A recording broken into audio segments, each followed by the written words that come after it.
Good morning all, welcome back to Elite Dangerous, and today we have a little bit of a tip from the one and only Ricardo Dog.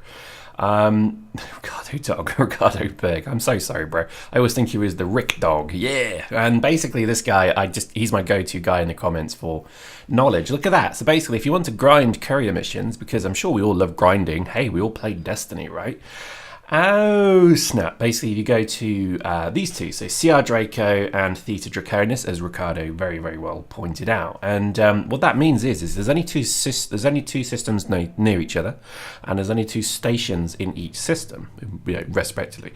So as you saw there, look, there's one station in each. Basically that means that whenever you get courier missions, they go to each other. Now I'll show you this because this is actually a very nice way to make money before they freaking patch it. But what you do is you go into the bulletin board and you can then take or accept all of the courier missions to the other station, and you can actually sit here. So if you do it cleverly, so if you do it like I have just missed it, so if you start doing this at maybe 15:48, you can then get all of those ones, then close, then open the bulletin board again once it goes past the hour and or the 5-minute mark, and then you can accept them all again. So you actually can take probably 20 missions maybe. A lot of them don't even need cargo space, as you see there. I'm just accepting everything. Some of them do, so obviously just be a bit selective with the ones that do. Don't do anything that gives you like 5k or less than that, 2k for taking 8 units of bio waste or something useless like that. Try and avoid that, because that's cargo space gone. But there are quite a few of them there up there for about 5 to 10 grand for one cargo space like that. There you go, 5-6k. That's perfect. That's absolutely spiffing, as we would say.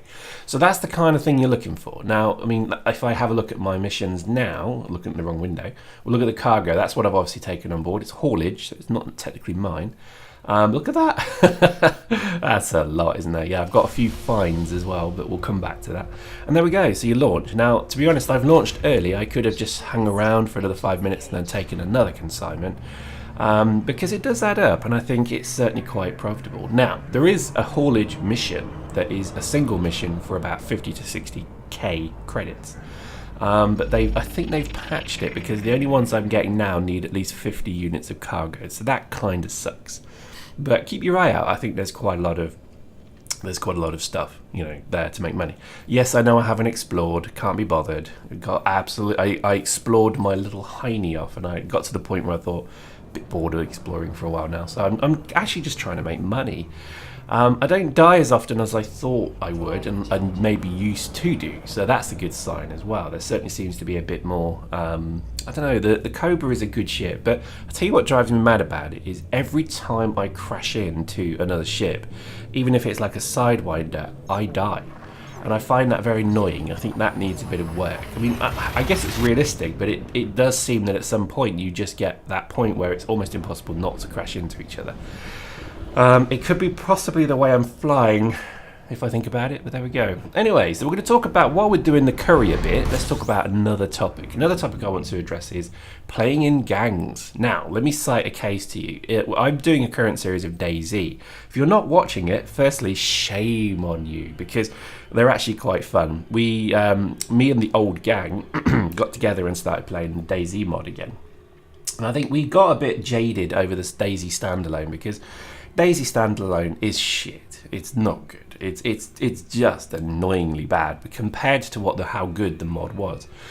So we've been playing this particular server, which has some of the best mods on it. It's just brilliant. It's got the ability to craft a bike. It's got the ability to self-kill yourself with a pistol. All of this sort of stuff is good stuff, because it makes the game incredibly easier, but not like game-breaking easy. It just makes it more free-flowing, is probably the right phrase. Now, again, go watch the videos, seriously, because they are I'm just loving that game, and the banter between the gang is very good. So please go watch it. But that wasn't actually what I was going to talk about. Is playing in a gang is something that I think increases a game's experience, because I played DayZ for a long time on my own, for about 6 months, in fact, and I never saw another player ever. I was always basically just surviving. And then all of a sudden I played with the guys. We all just logged in one day and we all met up, and it was like a different game. It was so much more fun. It was nice having somebody watch you back. It was nice having that kind of camaraderie of comms. And I think I think this is something I hope Elite maybe steps up and starts to do, because at the moment it is a very solitary game, okay, and it must remain that way. Don't get me wrong, it must remain a solo player game, where, because I imagine the vast majority of people who are going to play Elite Dangerous are going to play it on their own, okay, because it's just that kind of game. Elite, the original Elite, was always a single player. What I would like to see though is just this ability to form maybe a fleet, a gang, whatever it may be, and then we are guaranteed to always be in the same server space. That's the kind of thing I'm looking for now. Now, I'm sure they're working on this. I'm sure they're doing it. It is kind of in at the moment, so I'm sure a lot of you are going to post, lol, Pyrex, it's already there. But I haven't seen it. We've tried numerous times, Delboy and I, Parlek, we've actually tried, to meet up.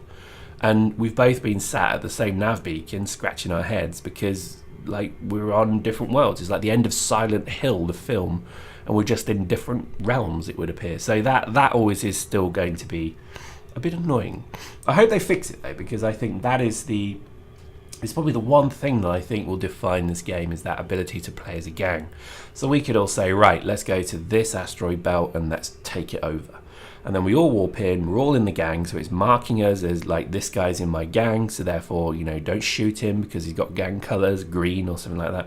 It's that's missing. And you think about, currently they have this system when you warp into a war zone, because you can actually declare for which side, so maybe that's the way we do it. So you have the ability to declare for a gang 1 to 10 or whatever it may be. So that means that at that point you then have clan colours, gang colours, group colours, corp colours, whatever it is. I don't mind what it is. I think at the end of the day I'm really actually not that bothered how they do it. I think really what I'm hoping they do is just make it much more of a multiplayer game, because at the moment it doesn't feel quite like that. But it is still a brilliant game. I'm not gonna say anything negative about this game at all, because there isn't really much to talk about other than maybe a bit of stability, which is just to be expected. This game, I think, is sublime. It really is. And I think when you start to when certain things click, so when you start to make money, or you start to upgrade your ship, or as you'll see in the next video, we had a series of very good fights. All of a sudden, I walked into an unknown signal area, and 3 dudes attacked me, and I killed them all, and it was satisfying, because that's the kind of gameplay that you want. You want that kind of I don't know, emergent, strange, out of the ordinary. All of a sudden there's something going on, and you're like, whoa, what's this? And I think that's the kind of celebration of Elite that I really like. I do think that's good. So anyway, go and watch our DayZ stuff as well if you have time. It would mean the world to me, because DayZ was the first game other than Eve that I really did videos on. And I think I've got some of my earliest videos are actually from DayZ, would you believe? Because it's always been a game close to my heart, and I think I've always been blown away by the mod. The standalone hurt me. The standalone hurt me bad. And like an errant girlfriend who, burns the crotch of all your trousers because she loses sight of you for 5 minutes. That's standalone to me. Is it just kind of chews you up and spits you out a bit. And it's kind of grating to me that they had this great game in the mod, and then they made the standalone, and it was so far backwards. It was no vehicles, nothing. It was, and I really respect the fact that they tried to make it more than it was. But look at Elite. Elite is not trying to be Elite from the previous game, but with less functionality. I mean, that would be crazy. Imagine if they said, right, Elite's 30 systems and 2 ships. There you go, get on with it. There goes, retroed it, mate. No, they'd never get away with that. So I think the fact that the standalone tried to do that is pretty damning. The fact that the vast majority of big YouTubers still play the mod over standalone is pretty funny when you look at it, because look at the fun you can have with it. I mean, the clans as well, they're still pretty much playing the mod. I think a lot of diehards are still playing the original, but what can you do? Anyway, back to Elite. Sorry about that. Bit of waffle, bit of discussion while we fly. So here we go. We've landed. We're now hand in all of our courier missions. So look at my balance. It's what, 299 or something? 289 is that? And we just deliver everything. And you just do this with the joystick. You don't have to do much. Just keep clicking until the buttons stop clicking. And hopefully you can see my money going up. Now the packages, the messages are not big money, but when you get to the light cargoes, these certainly are. And you'll see, yep, jump, that's nice. So let's see what we get to at the end. Now this has not been the most successful, because I probably could have got a load more on this ship. I think I chose badly, but that's about 50k maybe, just under 50k for a single mission that took, what, 8 minutes. That's not bad, that's pretty good. And then all I do here is I do exactly the same. So I load up and then I fly all the way back, exactly the same, rinse, repeat. And maybe just put a very nice audiobook on while you do it. Hope you enjoyed that, we'll see you next time.